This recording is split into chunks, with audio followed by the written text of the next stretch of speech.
अब हम बात करेंगे किसके बारे में, हाई लो मेथड। ठीक है, और मैं आपको सिखाऊंगा हाई लो मेथड के बारे में, कैसे फोरकास्टिंग करते हैं, कैसे जोशी बनते हैं कंपनी का। ठीक है, and that too with only 5 step model.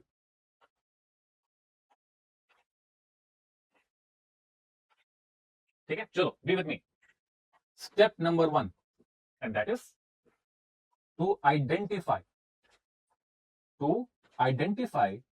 the highest unit and its cost। क्या करना है, आइडेंटिफाई करना है हाईएस्ट यूनिट को और उसके कॉस्ट को। फिर आता है आपका step number 2, that is to identify the lowest unit and its cost. Don't worry, अभी मैं आपको खाली दिखा रहा हूं ये सब क्या स्टेप है, इसको हम अभी प्रैक्टिस भी करने वाले, इसको भी हम अप्लाई भी करने वाले। ठीक है, पहले ये स्टेप देख लेते हैं कि स्टेप्स क्या है। Step number 3, to calculate the variable component. ठीक है, step 4, to calculate the fixed component, and finally step 5, to do forecasting. तो ये 5 स्टेप हम यूज करने वाले हैं अभी थोड़ी देर में, और सीखेंगे कि कैसे करते हैं फोरकास्टिंग। स्टेप नंबर 1 क्या, to identify the highest unit and its cost. Step number 2, to identify the lowest unit and its cost. Step number 3, to calculate the variable component. Step 4, to calculate the fixed component. And step 5, to do forecasting. Simple, चलो देखते हैं। तो अब मैं move कर रहा हूं discussion sheet से निकलकर वर्किंग शीट में, जहां पे हम करने वाले हैं ये 5 स्टेप का एप्लीकेशन। ठीक है, चलो थोड़ा इसका जूम इन कर दे ताकि आपको अच्छे से दिखे। गाइस देखो, यहां पे एक क्वेश्चन आपको दिख रहा होगा, है ना। क्वेश्चन देखो क्या है, the total cost incurred at various output levels in a factory have been measured as follows. देखा, then we have output which is nothing but units, and then we have total cost. Total cost मतलब क्या, it is your fix cost plus variable cost, है ना। अब बोला गया है कि जैन के महीने में we produced 26 units, against that we occurred a cost of 6566। ठीक है, then in the month of Feb we produced 30 units and we occurred a cost of 6510। then मार्च का महीना आया, 33 यूनिट्स बनाए हमने, 6800 का हमारा खर्चा आया। then April came, then May came, and then finally very recently, अभी एकदम ताजा ताजा जून गया है, and in the month of June we produced 50 units and against that we occurred a cost of 7310। ठीक है, नाउ दी टास्क इज कि जून तो भी गया, we are sitting on the first day of July, हम 1 जुलाई पे बैठे हैं, and now we have to forecast that in this month of July हमारा खर्चा कितना आएगा। ठीक है, उसके लिए हमने क्या किया, हमने समझा कि अभी जो मार्केट चल रहा है इस महीने के लिए हमारे पास कितनी डिमांड है, हमारे पास जुलाई के महीने के लिए हमारे कस्टमर से कितनी डिमांड आ रही है, उस डिमांड के हिसाब से मुझे कितना प्रोड्यूस करना पड़ेगा, ये मैंने पूरा एक समझने की कोशिश करी।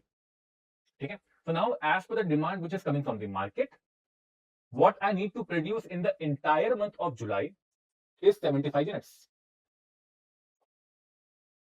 One second, let me just write it down। Yeah, so in the month of July, in the month of July, so in the month of July we have to produce 75 units so that we can meet our demand। If that is so, then हमारा total cost कितना आएगा, that is what you have to forecast. ठीक है, समझा। So see over here we have the historical data, जैसे कि मैंने आपको कहा था we have got the historical data. Now, using this historical data, we have to run some analysis with the help of high-low method. And after that, we have to forecast that in the month of July, what cost is expected or how much cost is expected to occur if we have to produce 75 units. That is the entire question. ठीक है, करें, आगे बढ़े, चलो. तो step 1 क्या था? Step 1 था to identify the highest unit and its cost. आपके पास हिस्टोरिकल डेटा अवेलेबल है. From this historical data please tell me, क्योंकि आपको इसमें कैलकुलेशन तो करना नहीं है. स्टेप 1 और स्टेप 2 में क्या था? आइडेंटिफिकेशन था, there was no calculation. Step 1 and step 2 was all about identification and no calculation. Identify तो कर सकते हो ना यार, है कि नहीं? So please identify or please perform step 1 for me. Step 1 perform करके बताओ प्लीज. ठीक है, जल्दी. देखो स्टेप 1 क्या था? स्टेप 1 क्या था? To identify the highest unit and its cost. यही आपको यहाँ पे आपके हिस्टोरिकल डेटा पे अप्लाई करना है. कर लिया? तो गाइस, अगर आपने जून के महीने को आइडेंटिफाई किया फॉर योर स्टेप 1 तो आप राइट हो. अगर आपने मई को आइडेंटिफाई किया एज योर स्टेप 1 तो आप रॉन्ग. जनरली मुझे यही दो आंसर मिलते हैं, मई या फिर जून. मई गलत, जून राइट. अब समझो मई गलत क्यों है और जून राइट क्यों है. आपका स्टेप 1 क्या था? स्टेप 1 था कि आपको आइडेंटिफाई करना है हाईएस्ट यूनिट और हाईएस्ट यूनिट का cost, not the other way round, है ना? तो मई में क्या है? मई के अंदर आपको कॉस्ट हायर है. मई के महीने में आपको cost is at a higher side, I can say it is highest. ठीक है, आपके पूरे हिस्टोरिकल डेटा में हाईएस्ट कॉस्ट मई के महीने में है. बट मैंने कभी आपसे हाईएस्ट कॉस्ट पूछा ही नहीं. मैंने आपसे क्या पूछा था स्टेप 1 में? मैंने पूछा था हाईएस्ट यूनिट और हाईएस्ट यूनिट का कॉस्ट. तो हाईएस्ट यूनिट क्या है? हाईएस्ट यूनिट आपका 50 है और 50 का कॉस्ट कितना है? 7310. तो ये है आपका स्टेप 1. ठीक है, ये है आपका स्टेप 1, द हाईएस्ट. अब शायद कुछ बच्चों के दिमाग में आए, सर ये क्या बात हुई, हम हाईएस्ट क्यों ढूंढ रहे हैं, मतलब हम हाईएस्ट यूनिट क्यों ढूंढ रहे हैं, हम हाईएस्ट कॉस्ट क्यों नहीं ढूंढ रहे हैं? बहुत सिंपल सा फंडा है. इसको समझाने के लिए वापस मैं आपको वेरिएबल कॉस्ट और फिक्स कॉस्ट पे लेकर जाता हूं. उसके डेफिनेशन देखो. डेफिनेशन क्या बोलता है? क्या बोलता है आपके वेरिएबल कॉस्ट की definition? Variable cost is the cost that varies as per change in units. यानी कि यूनिट चेंज हो रहा है तो वेरिएबल कॉस्ट चेंज हो रहा है. फिक्स कॉस्ट क्या है? Cost that does not vary as per what? As per change in units. और इन दोनों को ऐड करने के बाद मुझे मिल रहा है मेरा टोटल कॉस्ट. तो समझो स्टेटमेंट का मतलब क्या हुआ. स्टेटमेंट का मतलब यह हुआ कि आपका जो वेरिएबल कॉस्ट होता है, आपका जो वेरिएबल कॉस्ट होता है वो इसलिए चेंज हो रहा है क्योंकि आपका नंबर ऑफ यूनिट्स चेंज हो रहा है. तो अगर आपका नंबर ऑफ यूनिट्स बढ़ेगा तो वेरिएबल कॉस्ट बढ़ेगा, नंबर ऑफ यूनिट्स गिरेगा तो वेरिएबल कॉस्ट गिरेगा. तो कहीं ना कहीं आपका वेरिएबल कॉस्ट डिपेंड कर रहा है आपके यूनिट के ऊपर. Your variable cost is dependent on number of units and because your variable cost is going in your total cost, तो आपका टोटल कॉस्ट भी वैरी करेगा. आपको टोटल कॉस्ट भी डिपेंड करेगा आपके नंबर ऑफ यूनिट्स पे. So it is the number of units which is acting as a base, which is at a center point.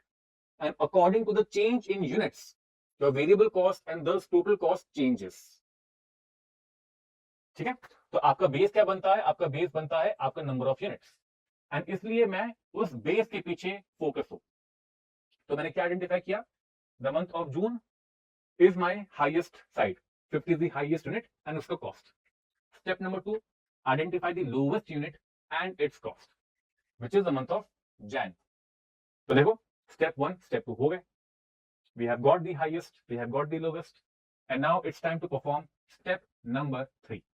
That is to to calculate my variable component. To forecast my variable component. जिसके लिए मैं आपको दे रहा हूं एक formula. Please note it down. The formula to find my variable component is total cost at highest unit minus total cost at lowest unit whole divided by highest unit minus lowest unit. कितना simple formula है। अगर आप again observe करो, ये variable cost को निकालने के लिए जो जो फिगर्स चाहिए, यही चीज आपने स्टेप 1 में स्टेप 2 में तो निकाली है, तो आइडेंटिफाई की है। क्या चाहिए? Total cost at highest unit 7310, total cost eight lowest 6566, highest unit 50, lowest 26। आ गया। अब आप पॉज करो और मुझे बताओ कि आपका वेरिएबल कंपोनेंट कितना आ रहा है। जल्दी जल्दी पॉज करके बताओ कि आपका वेरिएबल कंपोनेंट कितना आ रहा है। ठीक है, तब तक मैं निकाल लेता हूं। तो total cost at highest is 7310 minus total cost eight lowest unit 6566। तो आपका न्यूमरेटर बन रहा है 744, है ना। Denominator highest unit 50 minus lowest 26, denominator बना आपका 24। ठीक है, चलो now 744 divide by 24 that is 31। तो आपका वेरिएबल कंपोनेंट कितना है? Variable component is 31। सर 31 तो आ गया, बट ये वेरिएबल कंपोनेंट है क्या? ये 31 जो आया है, ये 31 है क्या? समझो, क्योंकि अगर ये क्वेश्चन आपके दिमाग में है, I am very happy. It means you are curious, आप सोच रहे हो ये क्या है, ये क्यों है, which is very important, very very important. ठीक है, मैं बस पढ़ा रहा हूं, सुन रहे हो नहीं, आपको आगे सोचना है कि ओके ये क्या था, ये क्यों था, ये किस लिए था, इसे करना क्या है, वेरी इंपॉर्टेंट। ठीक है, तो 31 जो अभी आपको आया है, देखो इसका हम क्या करेंगे और ये है क्या वो पहले समझो। तो ये जो 31 आया है, it is your variable cost per unit. It is what? It is variable cost per unit. Sir ये क्या बोला, ये कैसे आया? ये 31 वेरिएबल कॉस्ट पर यूनिट कैसा है? बता दूं? बताऊं? चलो बता देता हूं। तो जरा इसको हम डिकोड करते हैं। ये जो फॉर्मूला मैंने आपको दिया इसको डिकोड करते हैं, जिसके लिए मैं यूज करूंगा आपका इक्वेशन नंबर 1। इक्वेशन नंबर 1 याद है? टोटल कॉस्ट क्या होता है? Total cost is equal to fix cost plus variable cost, right. तो टोटल कॉस्ट एट हाईएस्ट को मैं क्या करूंगा, इसको मैं ओपन करता हूं। तो पहले मैं जरा इस फैक्टर को ओपन करता हूं। तो total cost at highest is what? It is total fixed cost at highest plus total variable cost at highest.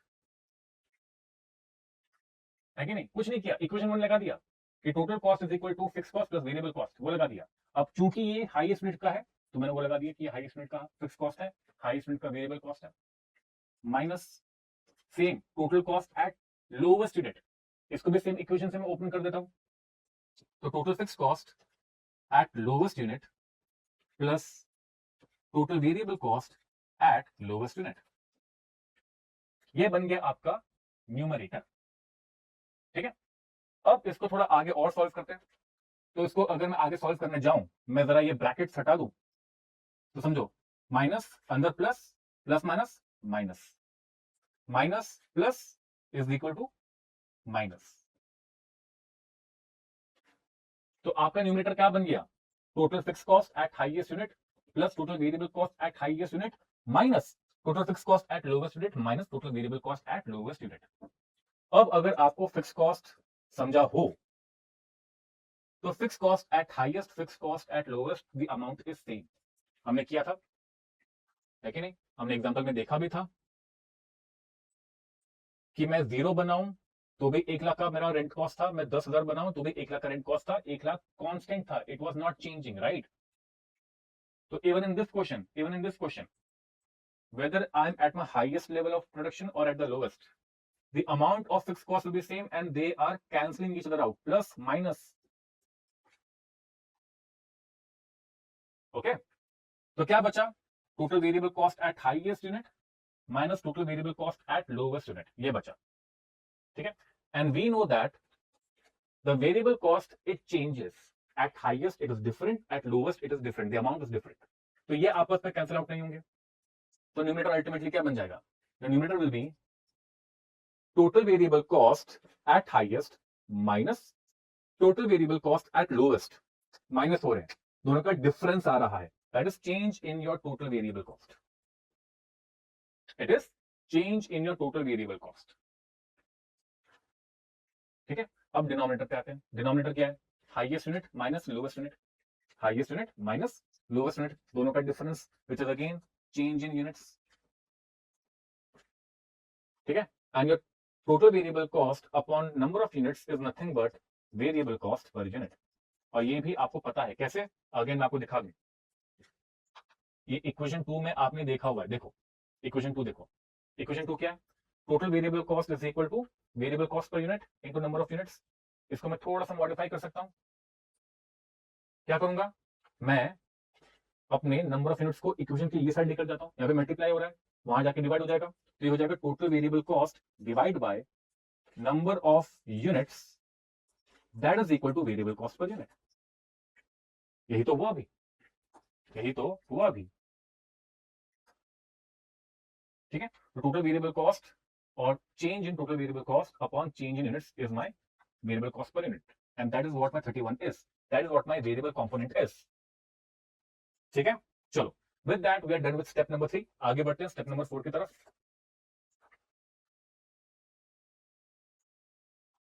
ठीक है, step number 4 that is to calculate the fixed component. मुझे अभी क्या करना है? मुझे अभी फिक्स्ड कंपोनेंट ढूंढना है।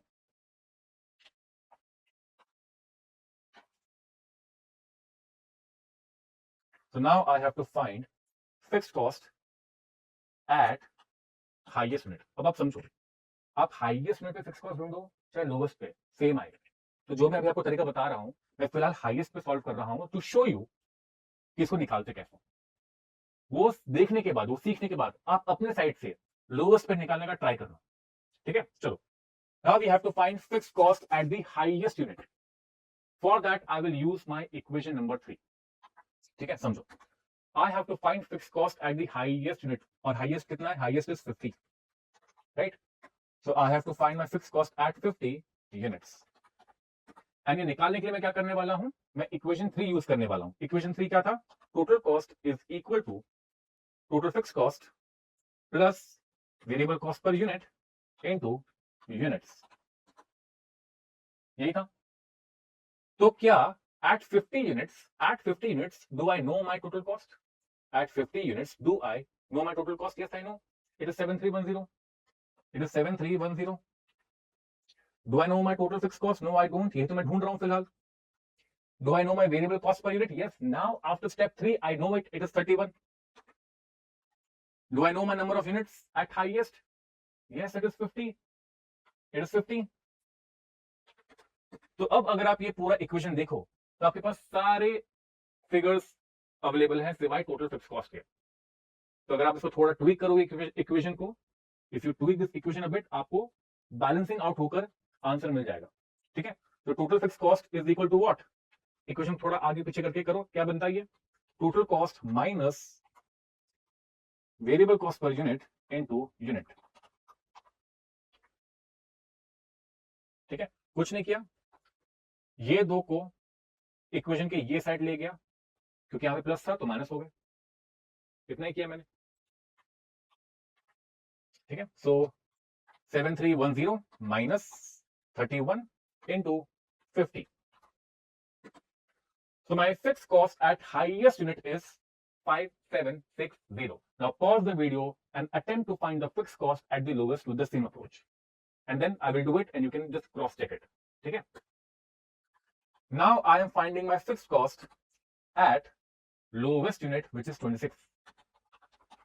Again, the same equation. Okay? Do I know my total cost at 26? Yes, I know. It is what? It is 6566. Do I know my total fixed cost? No. I'm figuring this out. I'm figuring this out. Variable cost per unit it is 31, ये तो मुझे मालूम पड़ गया था step 3 के बाद। Number of units 26। Again we have to tweak the equation and balancing out होकर मुझे टोटल फिक्स कॉस्ट मिल जाएगा, which will be total cost minus variable cost per unit into number of units. तो 6566 minus 31 into 26. And see, the answer is same. The answer is same. 5760, 5760. So we have got our fixed cost as well. ठीक है. Now lastly we will do our step number 5, that is to forecast. तो हमें forecast क्या करना था? We had to forecast total cost. We had to forecast total cost if we are producing 75 units. है कि नहीं? ये था ना, अगर हम 75 यूनिट्स प्रोड्यूस करेंगे तो मेरा टोटल खर्चा कितना आएगा ये तो फोरकास्ट करना है. तो कर लेते हैं. Again I will use my equation number 3. क्या निकालना है? टोटल कॉस्ट निकालना है. ये तो पता ही नहीं है तो निकालना है. क्या मुझे फिक्स कॉस्ट मालूम पड़ गया है? बिल्कुल. स्टेप 4 में मालूम तो पड़ गया. तो अब चाहे मैं 26 बनाऊं, 50 बनाऊं, 70 बनाऊं, ये तो सेम रहने वाला है. It will not change. 5760. Variable cost per unit, we know it is 31. Number of units, at 75 units, we are finding our total cost. तो देखो सब इंफॉर्मेशन अवेलेबल है, बिल्कुल आराम से आ जाएगा. 5760 plus 31 into 75. So my total cost at 75 units will be forecasting here 8085. So my total cost at 75 units is predicted to be, is forecasted to be 8085. I hope आपको समझा होगा every single 5 steps जो कि हमने perform किए हैं. ठीक है. Now let's see that कि ये हाई-लो मेथड आपको कैसे फोरकास्टिंग करके दे रहा है. How is it exactly working? ठीक है. So with the help of a graph मैं आपको दिखाता हूँ ये कैसे काम करता है. तो हुआ क्या, मैंने बोला अगर मेरा 26 यूनिट का प्रोडक्शन है जो कि था पास्ट में, तो 6566 का खर्चा आया था. 6566 का खर्चा आया था. 50 पे खर्चा हुआ था 7310, if I'm not wrong. Yes, 7310. तो ये मैंने दो हिस्टोरिकल पॉइंट उठा लिया है ना, उठा लिया. अब अगर मैं इनको थोड़ा सा प्रॉपरली एनालाइज करूं with the help of a graph तो आपको समझेगा कि हुआ क्या है. ठीक है. So at 26 units total cost is 6566. जरा इसमें मैं नंबर भी डलवा देता हूं. Hold on. ठीक है. So at 26 units total cost is 6566 at 57310. अब में हम क्या करेंगे, हम हाईएस्ट और लोवेस्ट को आपस में कर देंगे ज्वाइन, जिसका नाम है क्या, जिसका नाम है ट्रेंड लाइन. तो क्या बन रहा है, ये बन रहा है एक ट्रेंड. तो ये जो अभी आपको लाइन दिखी, जो लाइन बन रही है, लाइन क्या है, ये लाइन है एक trend. It is a historical linear, linear मतलब क्या, a straight line. Trend, it is historical linear which mean straight trend. तो आपके कंपनी में आपका जो कॉस्ट है उसका ट्रेंड ये है. ये जो लाइन दिख रही है, आपका कॉस्ट इस ट्रेंड के हिसाब से मूव कर रहा है with respect to change in number of units. ठीक है. तो अगर हम इसमें आगे जाएं, बेसिकली अगर मैं इसको आगे मूव करते जाऊं कि लेट्स से मुझे 75 यूनिट्स बनाने हैं तो खर्चा कितना आएगा, तो हाई-लो मेथड क्या करता है, आपका जो ये हिस्टोरिकल ट्रेंड लाइन बना है ना, वो अज्यूम करता है कि सेम ट्रेंड में फ्यूचर में भी आपका कॉस्ट आगे बढ़ेगा. Even in the future as per the same trend line it will move forward. तो वो इसी को आगे स्ट्रेच कर रहा है, इसी ट्रेंड को आगे स्ट्रेच कर रहा है और देख रहा है कि एट 75 यूनिट्स ये कौन से कॉस्ट को टच करेगा. सेम ट्रेंड लाइन को स्ट्रेच किया एंड देन एनालाइज किया कि एट 75 यूनिट्स वो कौन से कॉस्ट को टच करेगा. तो मालूम पड़ता है वो यहां पर 8085 कॉस्ट को टच करेगा. ठीक है. मैं रिपीट कर रहा हूं, ये आपका हिस्टोरिकल हाईएस्ट एंड लोवेस्ट दोनों को ज्वाइन किया तो एक ट्रेंड लाइन बन गया, स्ट्रेट ट्रेंड लाइन. अब अजम्पशन ये है कि फ्यूचर में भी सेम ट्रेंड के हिसाब से आपका कॉस्ट मूव फॉरवर्ड करेगा. तो मूव फॉरवर्ड किया और पता किया कि एट 75 यूनिट्स ये कौन से कॉस्ट को टच कर रहा है, which is 8085. So this is how your high-low method works. तो इसके काफी बेनिफिट्स हैं. इजी है, सिंपल है, जल्दी हो जाता है, इजीली समझ में आता है, इजीली किसी को मैं समझा सकता हूं एंड एवरीथिंग. बट इसका एक बहुत बड़ा ड्रॉबैक है which is about it's accuracy. और ये ड्रॉबैक आता है बिकॉज ये सिर्फ और सिर्फ 2 डेटा पॉइंट को चूज करता है. अगर आप ऑब्जर्व करो, अभी मेरे पास 6 डेटा पॉइंट थे, जैन, फेब, मार्च, अप्रैल, मई, जून, 6 डेटा पॉइंट थे. बट 6 में से इसे सिर्फ हाईएस्ट पकड़ा एंड लोवेस्ट पकड़ा, यानी कि data point two extreme point पकड़ा इसने, बीच के सारे पॉइंट छोड़ दिए। इसने फेब को नहीं पकड़ा, मार्च नहीं पकड़ा, अप्रैल नहीं पकड़ा, मई नहीं पकड़ा। इन डेटा पॉइंट्स को इसने अपने एनालिसिस में टच भी नहीं किया। बट ये भी तो आपकी हिस्टोरिकल डेटा पॉइंट है, ये भी एक्चुअल डेटा पॉइंट है हिस्ट्री के, और आपने अपने एनालिसिस में इसको यूज ही नहीं किया, तो गड़बड़ तो होगी, बिल्कुल होगी। ठीक है, और यही इसका एक ड्रॉबैक है। और इसी वजह से फिर हम मूव करते हैं एडवांस मेथड के ऊपर, जैसे कि लीनियर रिग्रेशन। तो ये जो आपको अभी मैंने बताया ना, हिस्टोरिकल ट्रेंड लाइन का जो पूरा आपको लॉजिक समझाया फोरकास्टिंग का, लीनियर रिग्रेशन यही लॉजिक यूज करता है। लीनियर रिग्रेशन भी आपके हिस्टोरिकल डेटा को लेता है, उसके हिसाब से ट्रेंड लाइन बनाता है, उसी को आगे मूव फॉरवर्ड करता है, फोरकास्टिंग करता है, सेम। बट फर्क ये है कि लीनियर रिग्रेशन दो एक्सट्रीम पॉइंट नहीं लेता है, आपके जितने डेटा पॉइंट है वो सब उठाएगा। 6 है, 6 के 6 उठाएगा एनालिसिस में, 100 है, 100 के 100 उठाएगा एनालिसिस में, 1 करोड़ डेटा पॉइंट है वो भी उठाएगा सारे का सारा आपके एनालिसिस में, एंड देन वो आपको फोरकास्टिंग करके देगा। तो ऑटोमेटिकली आपकी फोरकास्टिंग थोड़ी बेटर हो जाती है विद दैट। ठीक है, तो उसी को आगे और यूज करता है आपका time series analysis and everything, जिसको हम going forward with the right in the right class वो हम करेंगे, इन द राइट सब्जेक्ट वो हम करेंगे। ठीक है, तो that is it from my side. I hope आपको हाइलो मेथड समझा हो, आई होप आपको ये टॉपिक इंटरेस्टिंग लगा हो, and I hope that I will see you soon in one of my classes, और हम बहुत डिटेल में सब चीजें डिस्कशन करेंगे। Till then take care, bye bye.